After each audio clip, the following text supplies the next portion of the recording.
Emmett Till, 1955, is no different from what we're seeing on the streets of America. Keith Beauchamp is an American filmmaker based in Brooklyn and best known for his extensive investigation of films about the lynching of Emmett Till. Beauchamp was born in 1971 and grew up in Baton Rouge. He produced the documentary called Till, which was released in 2022, and presents a sobering reminder of the racial tensions that gripped America not so long ago. In Mississippi during the 1850s, a black teenager named Emmett Louis Till, who is from Chicago and visiting his great-uncle, whistles at a white woman in public. Not too long afterward, he is kidnapped and murdered. Keith revisits the public outrage that follows, revealing Till's family as being particularly brave for standing up to white racism when it was clearly unsafe to do so. Keith is an extraordinary filmmaker, illuminating diverse facets of life with his cinematic brilliance. With a remarkable focus on Black lives, he paints a vivid portrait of their experiences, struggles, and triumphs, fostering understanding and empathy. Joining us today is a true trailblazer whose experiences and wisdom are set to ignite our minds and spark conversations that matter. Welcome to Everything's Fine podcast. Filmmaker, best known for his extensive investigation and films about the lynching of Emmett Till. And just to give you a brief understanding of all the great work you've been doing, he's been doing, Beauchamp began researching and writing for a documentary about the Till case, and this was back in the late 1990s. He identified and interviewed witnesses and accomplices who were not originally interviewed in that original case. He's been credited with building trust and building a place, a culture of accessing information through the interviews that he's conducted. These interviews would otherwise not have been provided to law enforcement. He's worked closely with Till's mother, Mamie Till Mosley. And from what we understand, Keith, she became a friend, a mentor up until her death. And right after her death in 2003, 2 years later, he released The Untold Story of Emmett Louis Till in 2005. And Keith, your research and your advocacy led to the reopening of the Till case in 2004, which was closed again after finding no new evidence. Feet or stop anyone's parade. Mm-hmm. It's just not something that I'm very happy about. I was on the forefront in making sure that these places were preserved early on.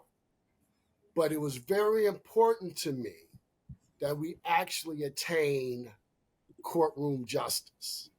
In the past 3-4 years, all the way to 2007, 2004, when I got the case reopened originally, I have watched administrations come in to somewhat undo. I'm trying to choose my words correctly. You're good, man. We can always cut.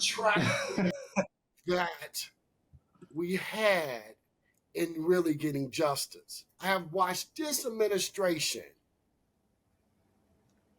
prolong the process, as well as the state of Mississippi, especially in particular, the local authorities who was over this case. I have watched them allow one of the main perpetrators to go free and live her whole life without being held accountable for the kidnapping that led to the lynching of Emmett Till. We had an opportunity to really put a bookmark on the Emmett Till case by getting justice. But unfortunately, for a lot of people, it's more lucrative for them that this case remains unresolved than solved. And now family members have been intertwined in this. And one day the truth of everything is going to come out. Um, you know, we had a chance to get justice and we just didn't do it. So Getting justice would have set a precedent to any other civil rights case that we're fighting for justice for. I mean, we're fighting justice for. And we're fighting for justice. Man, look, there's so much I could say. I wasn't even invited. I'm the man who's been carrying this the whole time, been to the White House for the signing of the anti-lynching bill, been to the White House with Till. I wasn't even invited to go to sign. So it is utterly, I just don't know what to say, man. I mean, this whole illusion of kumbaya is killing me because that's not the reality we live in. It is not the reality that we live in. Should Emmett's story and these sites be preserved? Yes. But having justice first, courtroom justice, holding people accountable for their actions, it would have made things a lot sweeter. Yeah. And they've been pushing for this along the whole time. We're fighting for justice for Emmett, but nobody galvanized behind those efforts. But everybody's galvanizing behind this kumbaya moment. I know for a fact that Mother Mobley would not be happy about this moment. I know she would. She would have been happy that people are now talking about Emmett Till's name. But preserving these, sites and all that we're seeing right now is not going to stop the carnage on the streets from happening. It is not going to stop white supremacy from happening. We're so beyond the thought process of how we need to educate the public about these things to move forward. We're too beyond that because you can get taught by simply watching films on Emmett Till. You can simply be taught by reading books on Emmett Till. There's a lot of materials out there for us to intake. I just don't see how that's going to stop everything that is happening right now. No matter what you say to people, it's not going to change their true hearts and the way they feel, about not only civil rights, but their ideology, and so it's just, man, we were so close to actually getting courtroom justice. I could taste it. And I did all I could to bring all the evidence forward, even finding the warrant, going and struggling to find the damn warrant because federal government, law enforcement said they did all they could do. They did everything they could, think of.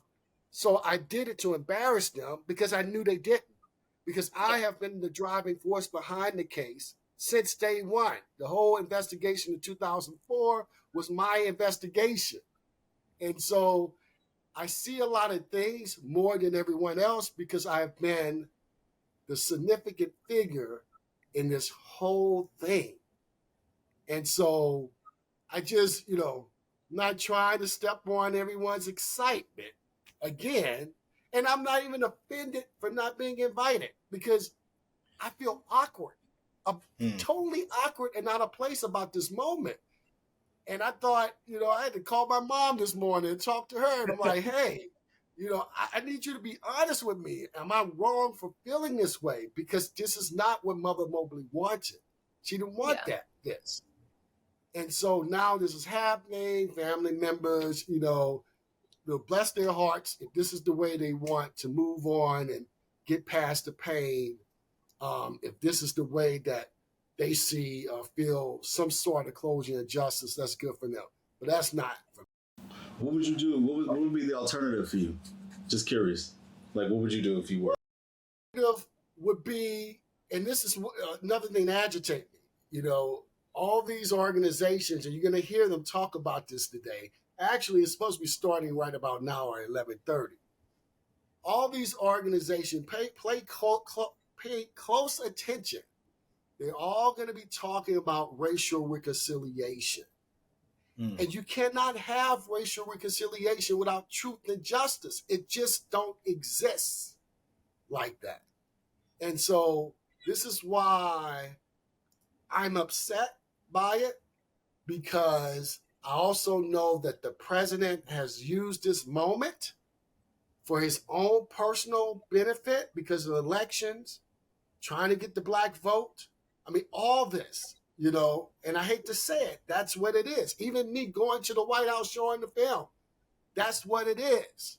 You know, it was more important to them to have this type of ending than Biden's administration having to deal with the fallout of going after Carolyn Bryant and convicting this old white woman. And just for people, When I came across an old Jack magazine that they kept over the years, and as I opened the pages, I discovered the photograph of Emmett Till, or the story of Emmett Till. On one side of the page, there's this angelic face of this young little boy, sort of a mirror image of myself at that time. And then on the other side of this page was this horrific face of this monster. I could not understand what I was actually looking at. It just so happened my parents walked into the study and looked in on me. And I recall my mother walking over, seeing me with my mouth open. She looked over my shoulder and she found that I discovered the photograph of Emmett Till. Then she called my father in closer and told him, and I can remember, I'm sorry, them looking at each other saying, we need to tell him the story. But throughout my life, the name Emmett Till kept resurfacing. When I got to high school, I was interracially dating. The first thing my parents would tell me before I left the house at night was, don't let what happened to Emmett Till happen to you. So it became an educational tool to teach me about the racism that still exists in this country today. But it wasn't until 2 weeks before my high school graduation, I had my real run-in with racism. And that was when I was assaulted by an undercover police officer for dancing with a white classmate of mine. I was at a pre-graduation party for the local high schools in Baton Rouge, dancing on the dance floor, see this young girl from my classmate from my high school. She calls me over to dance with her. We're dancing, having a good time. And all of a sudden, I get pushed from behind by the club bouncer, who turns to me and says, nigger mess with your own kind. So I push him back. We start fighting on the floor. Two of my friends was there with me. So they jumped in, and then other bouncers jumped in as well. We're fighting on the floor. The bouncer who attacked me calls over someone else. He comes in, and the guy rushes in to try to attack me as well. I protect myself. I end up getting handcuffed by uniformed officers who came into the establishment, and they pulled me outside the club itself. As they pulled me outside the club, the second person who was attacking me came out to attack me again. Then I was taken to a secluded room in the nightclub and handcuffed to a chair. While I'm handcuffed to the chair, the officers walk out of the room. That second person who attacked me comes in and began attacking me again, kicking me in my chest, my face, and I couldn't protect myself because I'm handcuffed to a chair. Only thing I could think about was what my mother forewarned me about for years, what could happen if I decided to date outside my race and the racism that exists. And so come to find out, the second person who was attacking me ended up being an undercover police officer who never identified himself that whole time. So officers come in, was trying to charge me with assault and battery on a police officer. By that time, they saw that I had injuries to my face because my face was swelling up, because we all thought my jaw was probably broken. And so all this is happening. And As my face is swelling, my best friend is brought in. He was handcuffed as well. Then they start trying to convince me that I was the one wrong. And I told them that's not the case. All that has happened was racial. And I explained what happened. The bouncer and then this whole attack on me. I said, if I had known this guy was a police officer, I would have never touched him. But he never identified himself.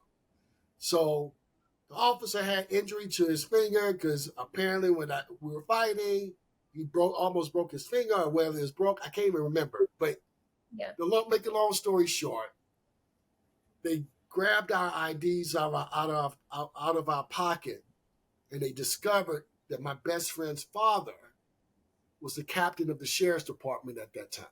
They discovered it was his son, and of course I was his best friend.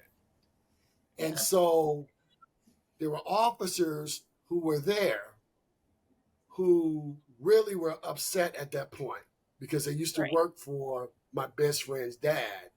And all of them was trying to figure out how to cover up the situation that just happened. So they began to, talk to me and asked if I was okay. They were like, hey, if you need medical attention, let us know, and I said, no, all I want is my father and Captain Silas Geralds to be here. Yeah. So Captain Geralds worked for the sheriff's department. It was the police department that attacked me. So what ends up happening, my father and Captain Geralds is called. They come to the club.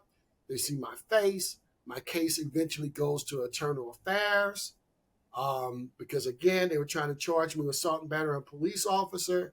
And I was arguing that wasn't so. This guy was racist. He attacked me. So the Internal Affairs led the investigation.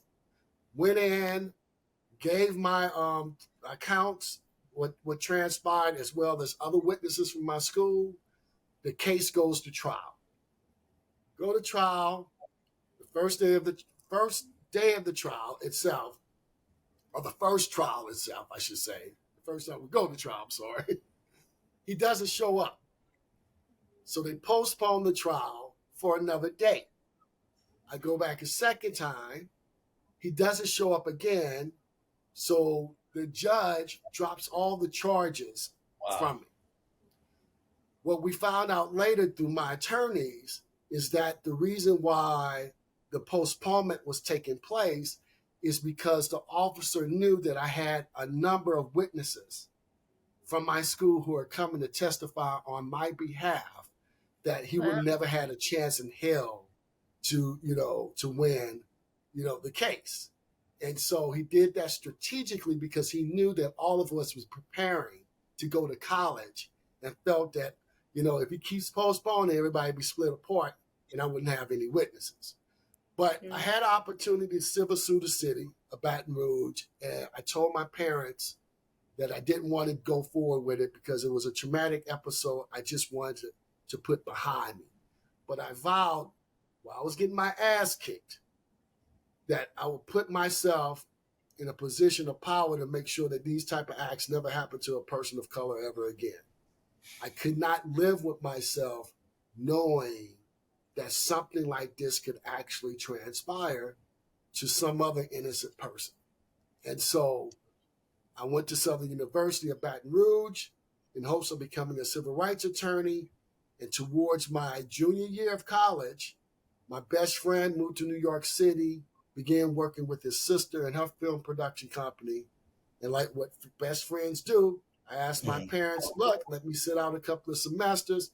Let me visit Jay in New York. If this is something I'm interested in and it works out, that's good. If it doesn't, I promise to go back to and finish undergrad and go to law school as planned. And so here I am in New York City, learning filmmaking and entertainment. I'm in that world. My best friend's sister's company specialized in music videos. So I got my hands, my experience to the making of music videos, writing, producing, and then eventually directing. I felt it wasn't giving anything back to the community, and it became a redundant thing that I didn't feel like I could grow with. And so I started looking at other things to do besides music video. So at a company meeting, I was asked if there was a story that I wanted to tell as a film, what would it be? And of course, the story of Emmett Till came to mind. So when I made that decision, at the time, there's a lot of dialogue about the telling of African American stories and who's the right people to tell them. It was all the appropriation stuff that we even hear today. And so I said, if I should proceed with this, I'm going to let the people who lived it tell the story. So the first person I reached out to naturally was the mother of Emmett Till, Mrs. Mamie Till Mobley, because I felt that if I was going to go forward with this, I needed her blessings, because I was not going to touch the story without the family's blessings, especially hers. So I had a side job at Estee Lauder headquarters here in New York City. Probably the very few African-American men and males that worked for the company headquarters. And what I was at the office one day going through, stuff that I collected doing my research for Till. And I said, look, I didn't come here to work a 9 to 5. I could work a 9 to 5 and carpet job anywhere I want. I need to do what I came here to do. And so I basically went online, started, searching through material, looking for anything Emmett Till, searching for Emmett Till's mother's information. Came across the Emmett Till Foundation webpage, which had her number at the bottom of the page itself. And, I decided to call. Just like that. Here I am in mid-20s, nervous as hell, have not followed Emmett Till's mother at all. I had not known anything about her besides what I read long ago. Didn't know what state of mind she would be in. I didn't know anything about her. But I did pick up the phone and I called. And she picks up the phone and I immediately hang up in her face. And you hung up. You have to understand my perspective as a young person. I was afraid, didn't know if I was going to open up old wounds. I was just afraid. Right. Yeah. So when I hung up in her face, I fussed at myself for doing it. I said, man, I got to call her back if I'm going to proceed with this, because I can't move forward until I get her blessings. So I did call her back, and she picked up the phone, and I immediately apologized to her, because I said, again, I was young. I was afraid. I didn't know if I was this is the right time. And she could sense that I was nervous. And she just told me, baby, just relax yourself and talk to me. And I simply told her the story of how I was introduced to him and how I felt that he was always my kindred spirit. I told her about my experiences in Baton Rouge and what happened to me with the undercover police officer. And she was moved. And that first time we talked, I thought it was going to be a short conversation, and it ends up being a 2-hour call. Wow. And so from day forward, I began to do more research and started going into the Mississippi Delta to find our witnesses or anyone with information on Till. But I didn't meet Mother Mobley face-to-face until 1996. And it was 2 weeks before Christmas. I went to Chicago, and my best friend went with me. And we were driven to her home by way of a cab or a taxi. While we're in the taxi driver recognized the address where we were going, and he had his own story about growing up with the story of Till. And so it was just a beautiful moment to hear from not only, people around you and your family talk about Till, but others. And it was a certain kinship I felt with this taxi driver going to Mother Mobley's house. And when we arrived, we got out and I knocked on the door, and the cousin Allie Gordon opened, of course, welcomed us, and she escorted us through the home. And as I'm walking through the home, I'm seeing all of Till pictures everywhere, things that I saw in history books. And so I was quite moved, and I looked past the living room into an eat-in kitchen, and I see this big smile on Mrs. Mamie Till Mobley's face.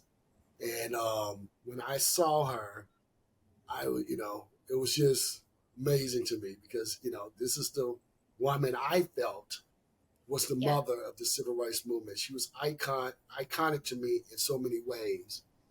And if she was here, I've heard her mention to people that when she saw me, it was instant. It was like a love affair because she knew everything about me by that time. And I sort of knew very much about her as well.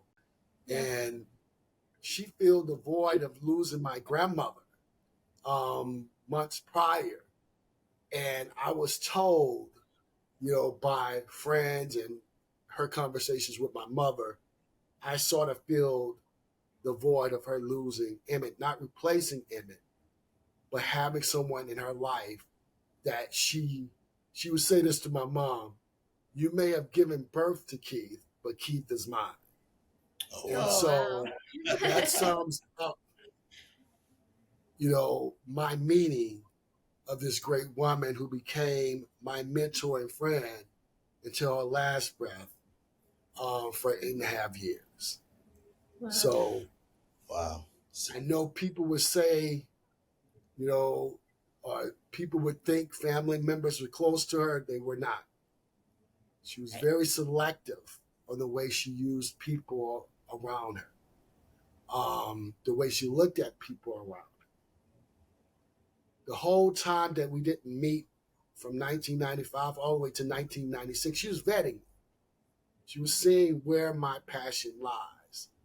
She was not the type of person that would allow just anyone around her. And so I cherish that relationship because I can honestly tell you, if not for the murder of Emmett Till and my meeting of the late Mrs. Mamie Till Mobley, there wouldn't be no Keith Beauchamp, filmmaker, activist today. Literally, I wouldn't even exist because filmmaking was not something that I was aiming to do. Wasn't something I was aiming to do. Filmmaking actually crossed my path. It found me. And when I learned that filmmaking could be such a powerful tool for change, it became my activism tool. So out of the relationship of myself and Mother Mobley, the 8.5 years relationship, and out of my first failure to produce the feature film on Emmett Till, a feature film on Emmett Till, because I wrote a script in the early 1990s that was optioned off by producers who worked with Showtime, and they sat on the project. It was never made. And it was the worst mistake I felt at the time that I could ever do because I had no control over my screenplay for 3 years. I signed an option agreement for a 2-year option, which ended up having a third option if they wanted.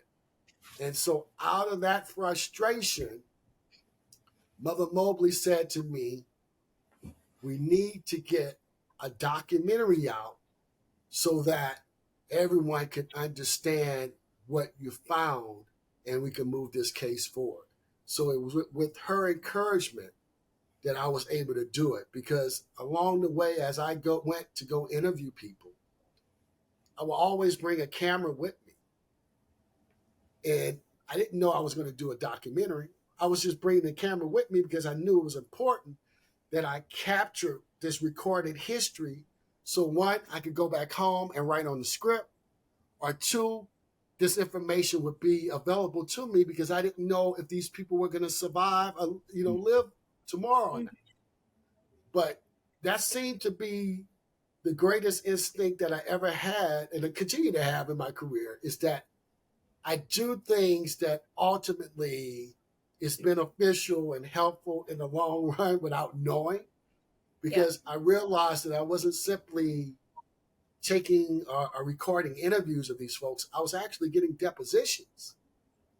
Oh, wow. So when I put all this stuff together and members of law enforcement, state and federal officials began to see what I put together, then that train for justice started moving. And so it's been, I stop here because I'm long-winded.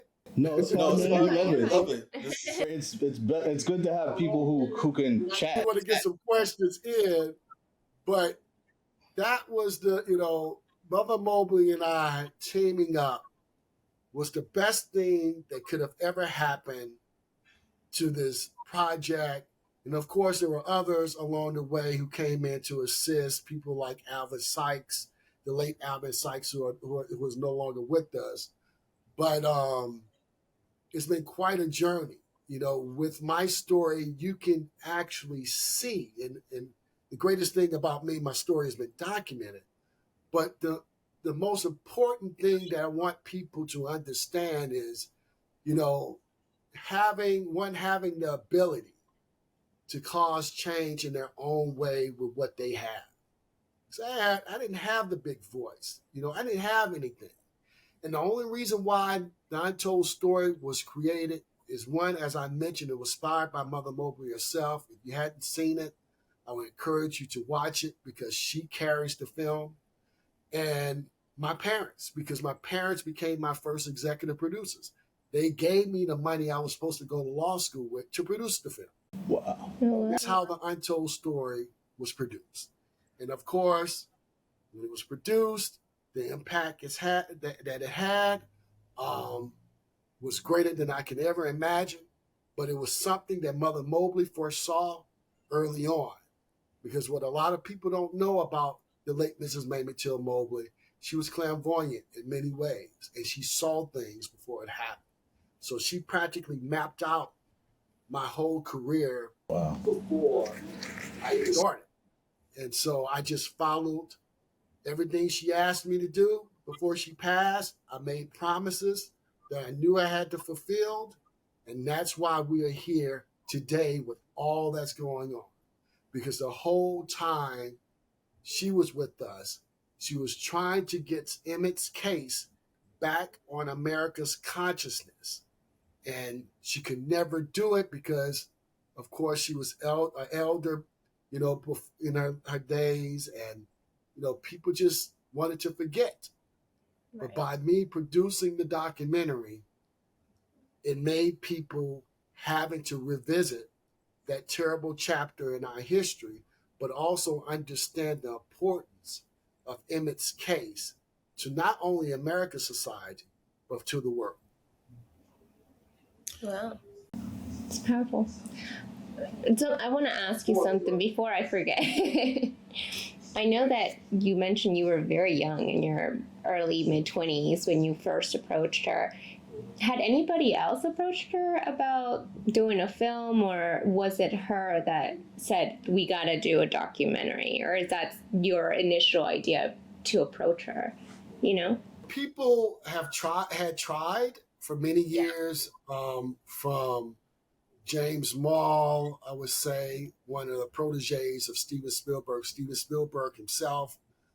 We'd go further back in 1955, William Bradford Huey, who's synonymous with the Emmett Till case. He is the reporter that had allegedly got the men to confess of the crime of the murder or the lynching in 1955. And I say allegedly only because the $4,000 that we speak of when we talk about the confession that was given, and the $4,000 that was given to the murderers themselves, wasn't actually a $4,000 for the confession. It was a depiction agreement that he had them sign because he wanted to produce a film called The Wolf Whistle.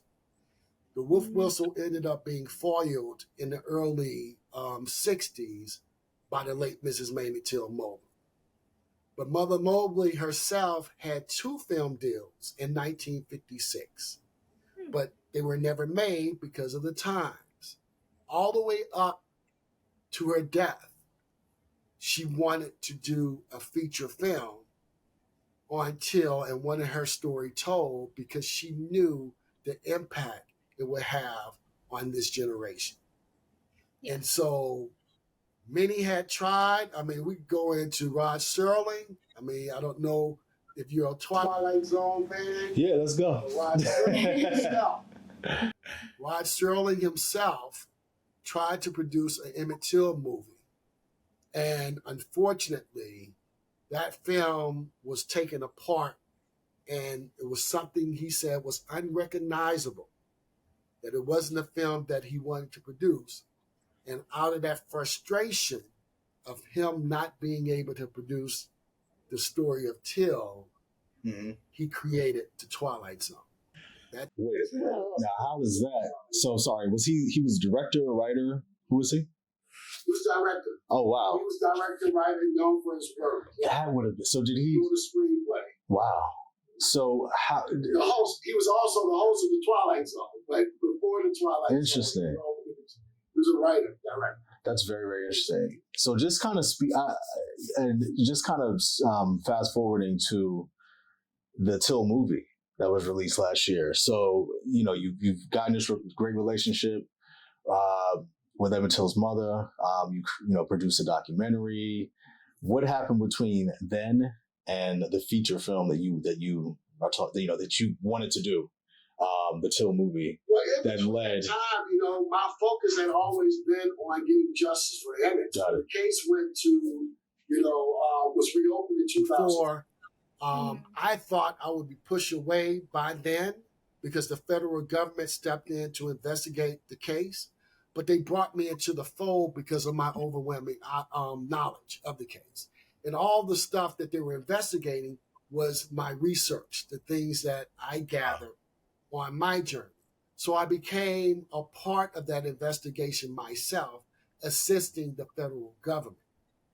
And so from 2004 all the way to 2010, 11, and even now, I've been dealing behind the scenes with the federal government, in particular the FBI and Justice Department, on civil rights cold cases. Because when Emmett's case was reopened, they asked me, is there more that they can do? And I start talking about other civil rights cold cases that needed to be pursued. And so out of the reopening of the case in 2004, from 2005 to 2006 during the investigation, I was behind the scenes in the FBI's ear about moving forward with other cold cases. That eventually becomes the Civil Rights Cold Case Initiative, where we begin to look at over 120 some odd cases, and maybe more than that at the time. We worked with the Southern Poverty Law Center, National Urban League, the NAACP, to put the list of cases together. And what ends up happening, the Cold Case Initiative was created. And I was brought in to personally assist the federal government in investigating these cases because of my success with the Emmett Till case. And in return of me assisting the federal government in their investigations, I was allowed to produce television shows and my own productions on the stuff that we were doing. So you're not in the FBI, I don't think you're in the CIA. You're not necessarily an investigative journalist. So what drove, I know what drove you, the sort of the motivation behind your research, but how does one maintain a level of consistency when it comes to research on something that is so grand? I mean, like this is a historic American tragedy. Like how are you as a young man just doing this day in, day out and maintain your motivation and belief? As I said, Brother Derek, When I was introduced to filmmaking, I realized that, that would give me a lot of power. Being able just to produce something of substance and allowing the masses to experience it, I felt I can cause change. Until, I have to tell you, Till is what made me believe that it could happen, because so many people at the time told me I was dealing with something ahead of my time. I didn't know quite what I was doing, that I need to do something else because the Emmett Till case would never be real. I heard this from civil rights leaders and a lot of activists. I would go to people and ask them to support me, and they didn't want to support me. You're too young, you don't know what you're doing. That's what I kept hearing. But when Mother Mobley planted that seed and made me realize that I was on to something, and when she supported me and we did the documentary, and when it led to the reopening of the case, it created a monster in me. Yeah. It allowed me to understand the importance of the arts and how art, has always been in the forefront of change. And here's something that I found that I'm good with, because all of us at that early age, we're trying to find our place in society. We're trying to figure out what works for us. I'm around these iconic people, so I'm trying to figure out how I'm going to make my indelible mark, just like them, right? Yeah. What can I do as this young individual, But I was given this opportunity to learn about film, and I tell a lot of people, filmmaking is a new wave of activism. No more we have to rely on our leadership in our community to speak about the atrocities that are happening. Nothing hits you more than a visual, man. It's the visual of Emmett Till that sparked the American civil rights movement. We have never seen another movement like it since. We're still struggling, even today, trying to recreate or have a new movement like the civil rights movement to take place. We're still struggling with that. And the reason being why it hasn't happened is because we don't know how it started. Racial progression in America, our harsh reality, has only happened through the blood, the sweat, and the death of the Black body. Everything that we're seeing today on the streets of America, when you see the carnage on the streets or the deaths of Black and brown on the streets of America, whether it's at the hands of those who are sworn to protect us or at the hands of white supremacists, those are the Emmett Tills of today. That is what Mother Mobley had been trying to instill in me through the whole journey we had together. But I was so young and was thinking one linear, I didn't realize how she was trying to reach me and what she was trying to say. Because she used to say to me all the time, Keith, we must continuously tell Emmett's story until man's consciousness is risen, because only then there will be justice for Emmett Till. I didn't know what she was saying, man.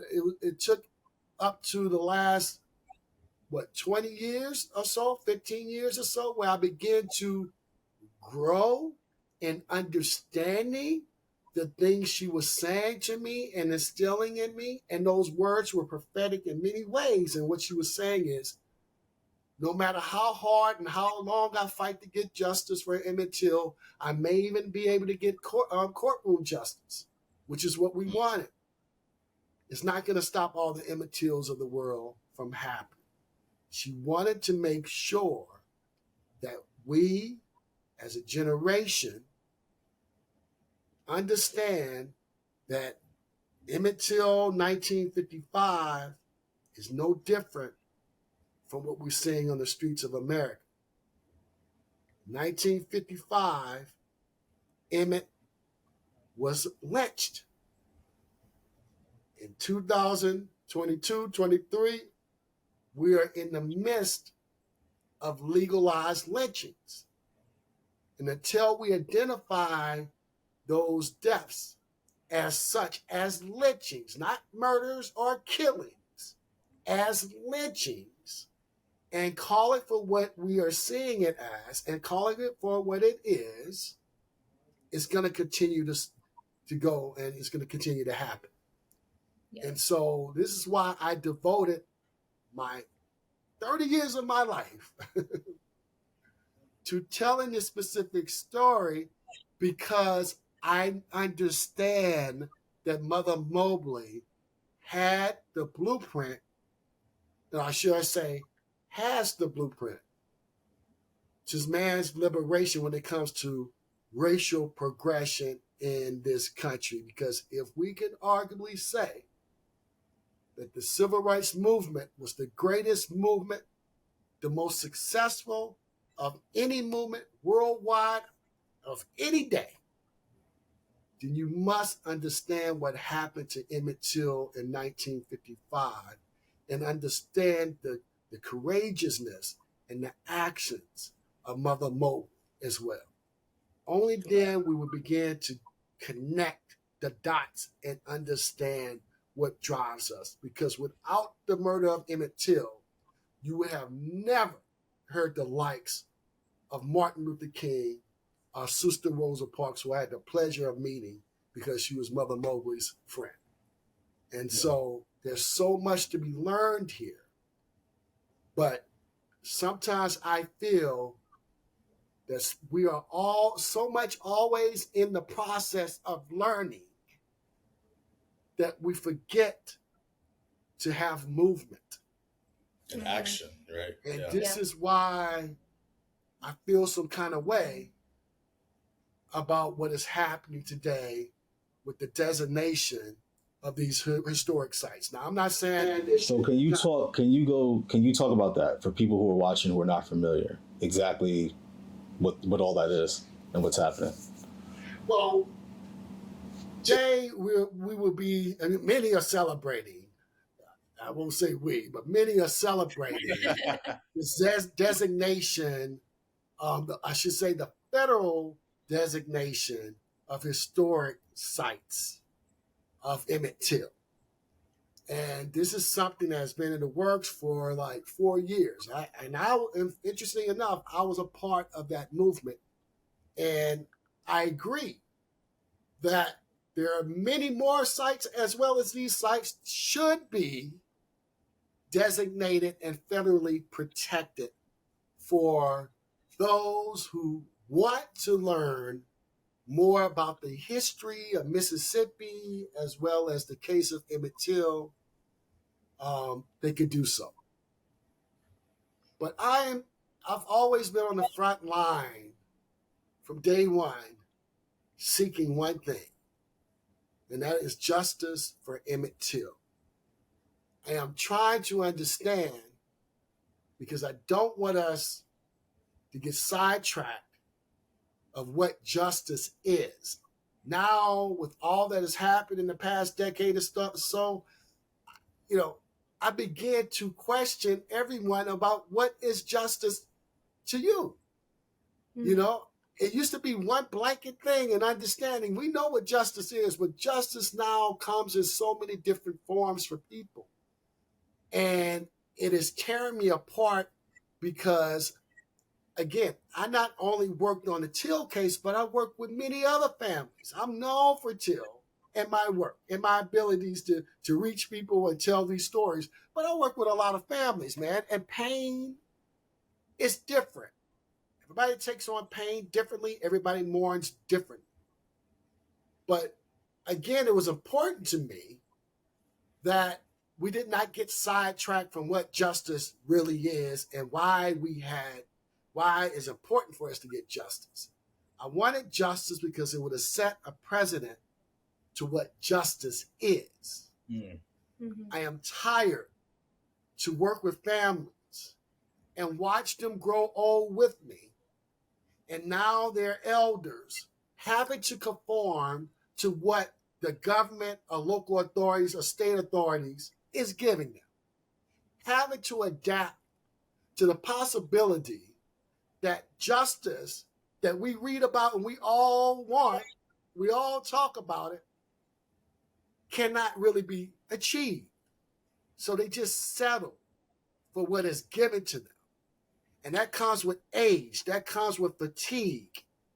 And so Mother Mobley was, she was spot on about the way she looks at life and the people that she brought around her to be the foot soldiers. Because doing this, and anybody would tell you, because I'm still a student of history, I had the pleasure of working with many civil rights leaders and activists. Many of them came into my life to be mentors and friends. I still have them around me today. I've always surrounded myself around these people because I always wanted them to keep me in check because I am younger than they are. I am in the entertainment industry. It is so easy for me to go another direction. It's so easy for me to get caught up in the fame and the money. But I didn't get into this for the fame and money. I got into this to continue the ongoing fight in this country for civil and human rights. That's why I do the work that I do. You have filmmakers out there that do tons of different things. They're rich, mega rich. That's not me. I didn't get into this industry to do fluff stuff. All my stuff, my body of work says it all. I'm in the business, the justice seeking, truth telling business. I'm about untold stories. I want to educate, just like Steven Spielberg, make sure he educate our Jewish brothers and sisters and the masses about the Jewish Holocaust.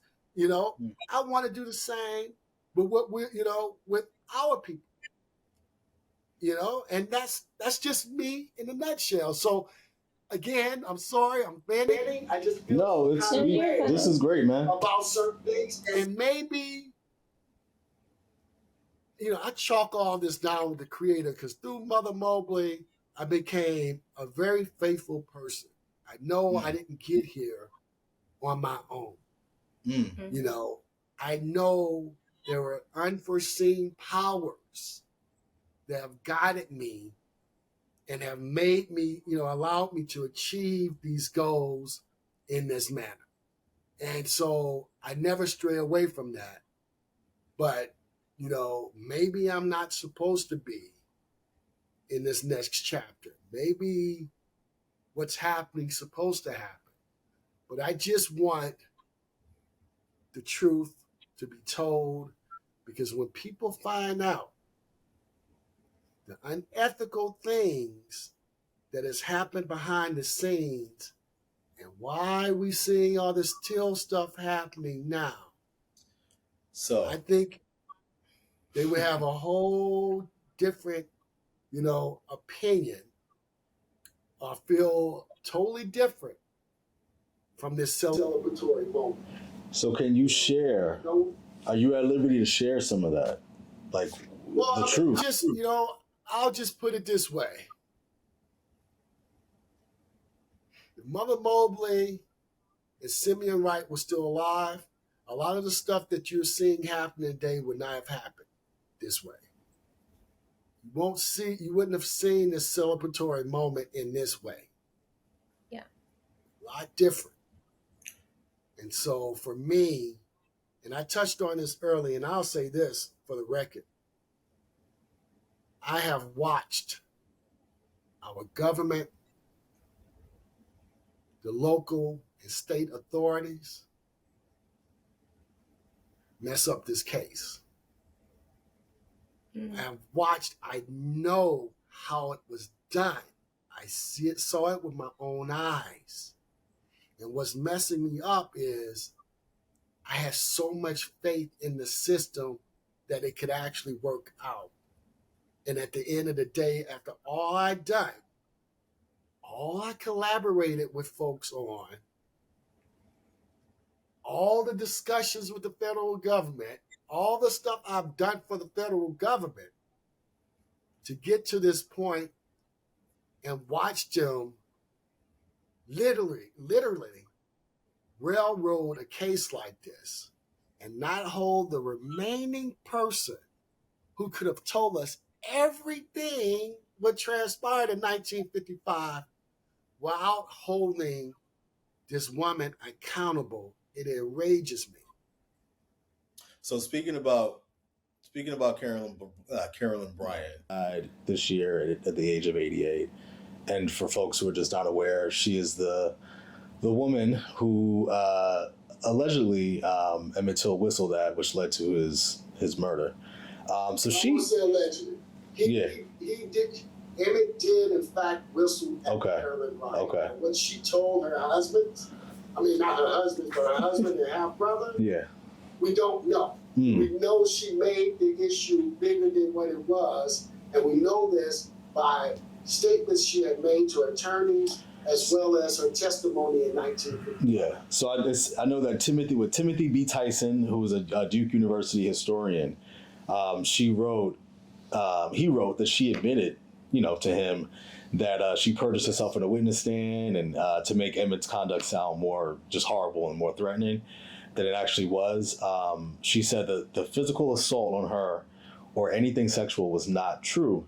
But then later in an unpublished memoir, she stood by her earlier statement that it all occurred. Do you have your own theory onto what happened that day? I don't have a theory. You know what happened. I have facts. So what are the facts? One of the things, Brother Derek, people like to do when they talk about Emmett's case, they like to make it complicated. They like to make it a mystery. There's no mystery to what transpired in 1955. It was already written.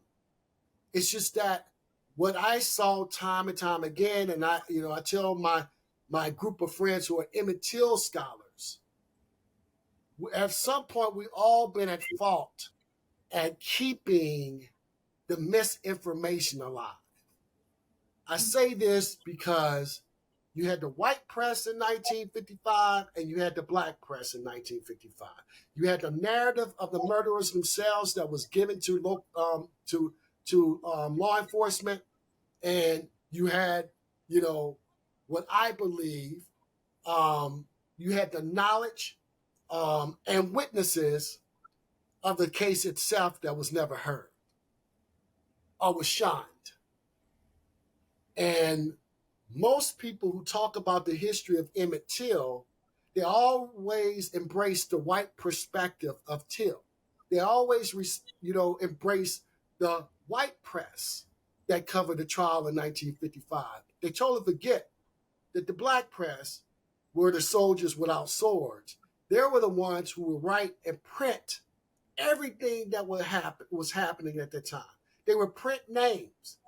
All I did was I went and studied the works of, wow, I get my mind is going back. I went and studied the works of James Hicks of the Baltimore Afro-American newspaper. Oh, yeah. He was the first to come across that there was more evidence in the case that the public should be aware of. He was the first that talked about more people being involved with the kidnapping and murder of Emmett Till that were not brought to court, the court of law. He was the one that talked about that black men were involved. He's the one who listed many of the names of those perpetrators. All this information is in correspondence with the FBI and the federal government in 1955, located in their original documents from the FBI reports. Wow. Medgar Evers was on the forefront of this. He was also communicating with the FBI, letting people know that it wasn't just these two white men involved with Emmett Till's murder. Even in the original files, they talk about the warrant they had out for Carolyn Bryant's arrest. All this stuff is the first thing I gave over to the federal authorities to open the case. And through my research, I was able to identify up to 14 people being involved with the kidnapping, murder, and the cover-up of Emmett Till's lynching. 5 of these people were black men. They were employees to J.W. Marlon Roy Bryant and his family. So they were forced, we believe, and I have to say that, we believe they were forced to participate. Mm-hmm. I interviewed one of those men for my documentary, The Untold Story of Emmett Till, Henry Lee Loggins. And so, there's so much that needs to be learned about this case. And, it's frustrating to me. The reason why we haven't gotten as far as I would have liked is because we continue to bring up the narrative of the white folks who covered the trial in 1955. And even deeper than that, we have always ran with the information that was given to us by the murderers themselves. When did any time in our history we believe murderers? Even the confession that was given, I tore that thing apart. You can't even take it with a grain of salt. I tore it apart. I completely, took every aspect of that confession apart. I proved to Yes. you they lied. Are there some And examples you so, can just give well, of it's like just straight up? the examples is there. The first example is that they were not the only ones involved with the kidnapping and murder. It was only them participating in the interview. I knew it was others. And I also know William Bradford Huey knew it, but he couldn't get everyone to sign off on the depiction agreement. Roy and J.W. Marlin were hurting. They were ostracized by their own community. They were basically kicked out of the Delta. So they were struggling for money. But again, it was not because, the $4,000 wasn't because they gave their confession. It was supposed to be for a depiction agreement. Because With so much, William Bradford Huey was in the movie business. Keith, with Yes. so much information and so much content and such a responsibility to get the message across, to be enticing to the audience, what is your creative process when you are producing these films? Like, how do you choose what goes in the film, what you actually want to showcase? I know that, the Till case itself is filled with information and content, and you've clearly been devoted for years, but the movie itself is not 3 hours or a whole day. So what is your creative process when you do that? Well, that's a good question. For me, being able to go through the process of documentary filmmaking, making a documentary on Till, which many say is the definitive documentary on Till, because it's not me telling the story, it's the witnesses and the people themselves telling it. Because I never wanted to be in a situation where people try to discredit me from producing something and, telling my own narrative. I wanted them to tell their own story. But producing the movie Till, I have to say, was quite a surprising moment. Mother Mobley used to tell me all the time, get the documentary done, that's going to set you up to do the feature film later. Wow. Took me 29 years to get to this point to do Till, the movie. I tried over and over again throughout the years, and everyone closed the door on me. Nobody felt that it was important to tell this story. And I was so agitated about it. So I moved on. I disappeared in my other work, dealing with other civil rights code cases and producing series on it. So that became something that was very helpful and therapeutic for me, because I was frustrated. I couldn't get anyone to listen to me about Till. But Fred Zollo, Barbara Broccoli, Whoopi Goldberg came into my life 21 years now. Right at the cusp of the reopening of the case, I met Fred Zollo, Thomas Levine, our other producer. They reached out to me and asked if it would be possible if I could meet with them, because they had the same passion that I, have in wanting to produce a movie on Emmett Till. Fred Zollo, just in case your viewers don't know who that is, he is the producer that's behind the iconic films like Mississippi Burning and Ghost of Mississippi. He was the first filmmaker that was successful in getting civil rights films produced in Hollywood. And so when we met in the understanding that if we proceeded with Till, this would be his trilogy Mississippi film, or we call it his trilogy film. And for me, it would be my first that I wanted to break into the narrative world with. And so for years, we worked together. It was 29 years of me fighting to get justice with Fred, Barbara, and Whoopi, meaning not only to get justice, but get the film made. With Fred, Barbara, and Whoopi and Thomas Levine, it was 19 years. Nearly 20 years that we've been trying to get this film made. And so the timing was right. I mean, I stayed with my team, my camp, because I knew these things take time. I knew wasn't gonna happen, instantly. But Mother Mobley told me that it was gonna happen.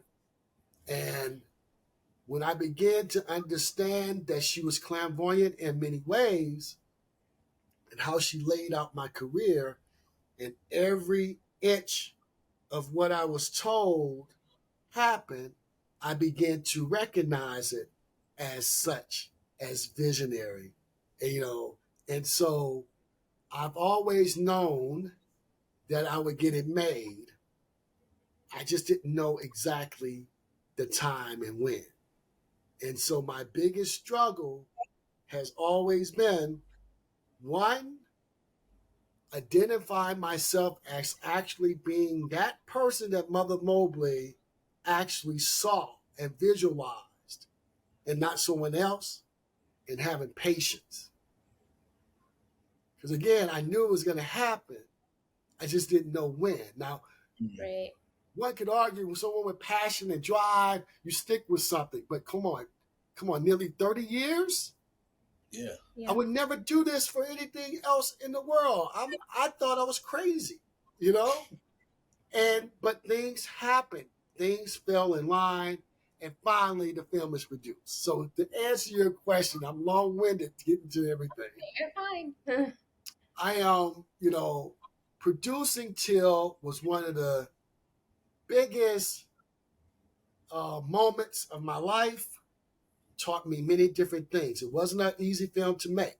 You gotta remember, Right. we're in the midst of COVID. Right. Everyone is wearing masks. It was just a lot of issues on set, trying to work with people, and everybody has a certain temperament. We're all dealing with something that is very tragic and emotional. It was a challenge. But for me, being a writer on this, I've written this story with my writing partner over 5 or 6 times, or even more. I mean, we've been writing on this. Michael Raleigh is my writing partner. I got to give a shout out to Michael. We sat down and wrote this film every which way you could ever write this film. Yeah. Then we started looking at my early scripts as well, and we just kept writing it, fine-tuning it, and getting it to where it needed to be. And so my biggest challenge was coming out of documentary filmmaking and knowing all the history that is to know about Till, and trying to fit all that history within a 2-hour span. I didn't want a 2-hour movie. I wanted a 3 or 4 hour movie. I wanted a traditional, to be honest, I wanted a traditional intermission, because there's so much more to this Till story than what we have been able to produce that people need to understand in order for us to move forward collectively. So speaking about that, just the different iterations of the script, the fact that you're probably the most knowledgeable person that's involved in making the movie, in terms of your actual personal relationship with family and everything. What are there things that are just clearly there are going to be things that are not put in the movie? Are there things that specifically you wanted in that you just couldn't get in? I'm thinking about some of the stuff you're talking about with the truth, some of the information and knowledge you have. Yeah. More of the case itself. Okay. The things that I discovered along the way. For instance, everyone often wonder, I should say often wonder, most people wonder why I've been after Carolyn Bryant so much. And that has never truly been out there in the media. And the reason being that I've been after her for so long is, one, I was quite aware of this warrant they had out for arrest in 1955. And I was also aware that she was there that night. Now, she says something totally different, as well as her husband and half brother concocted this whole story that they were the ones who actually went to the house that night and not Carolyn Bryant. She was at the house. That's bullshit. We know that there was a woman in the truck that night that Emmett Till was abducted, when Emmett Till was abducted, and it had to be her because she was the only one who knew how Emmett looked. And the reason why I say that is because there were two kids that I found who became a part of the investigation who were assaulted and kidnapped before Emmett Till was found. These two kids give their accounts. One was in the store. He was with his mother talking about his great time he had in Chicago. And he was bragging and talking loudly about being in Chicago. Roy Bryant is in the store. He goes over and roughed this kid up in front of his mother, thinking that he's Emmett Till. Well, Carolyn runs over and says that's not the nigger. Leave him alone. There was another kid walking alongside of the highway, and Roy Bryant, J.W. Malum, Carolyn was in the cab of their truck. They had a black field hand by the name of Johnny B. Washington in the bed of the truck. They see this kid walking alongside of the highway, and they pull to the side of the highway and tell Johnny B. to grab this kid because they think it's Emmett Till. They toss this kid on the back of the truck, practically knock all his teeth out of his mouth, hold his head up to the cab of the truck. Carolyn Bryant turns around and says, that's not the right nigga. Throw him back. They threw him off a moving truck. Wow. The law says, under culpable negligence, in layman terms, Carolyn Bryant, or if it's me, if a person is aware of danger that could be put on another person and do nothing, then, of course, you should be charged for culpable negligence or culpable manslaughter. It's a manslaughter charge. If I would have went to a movie theater, for instance, and yelled fire in the midst of a movie theater and people trampled themselves and died, I would be held accountable for that. Mm-hmm. Carolyn Bryant understood the danger Emmett Till would be in and did nothing to stop it. Not only did she know, but she contributed to that atmosphere for Emmett to actually be lynched. And that is why I'm very upset about this, because there were two kids who testified, who participated during an investigation in 2004 all the way to 2006. And we ended up getting a no true bill. So you begin to ask and question yourself about how could that be when you have so much evidence.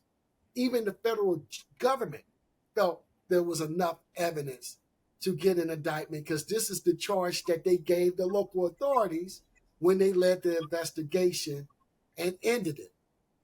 And so we all thought in 2007, when it went to the grand jury, that it was going to happen then, and it didn't. Then I began to look at the atmosphere. I began to look at the DA. I mean, what about this legal saying that you hear all the time? A DA can indict a ham sandwich if they want to. You hear that all the damn time. Well, in this case, it didn't happen. And that was when I realized that we're dancing with the devil when we have these cases still be overseen by the state and local authorities. The only opportunity that we have to see some type of justice move forward if we put the federal government on the hot seat and make them inherit or build or create a law so they can inherit these cases from the state and local authorities. Because putting Carolyn Bryant and the evidence for it wasn't just Carolyn Bryant they were looking at. They were looking at Henry Lee Loggins as well, the black man, in 2007 when they went to the grand jury. To put them in front of their peers is extremely controversial. Carolyn Bryant, if she was ever indicted, would have been the first white woman ever indicted for a civil rights murder from the civil rights era. And we all know what a white woman, Southern white woman, stands for when we talk about white supremacy, the sanctity of white supremacy. Mm-hmm. Mhm. So because of this, she was allowed to evade justice for so long. And it's all about the protection of white womanhood.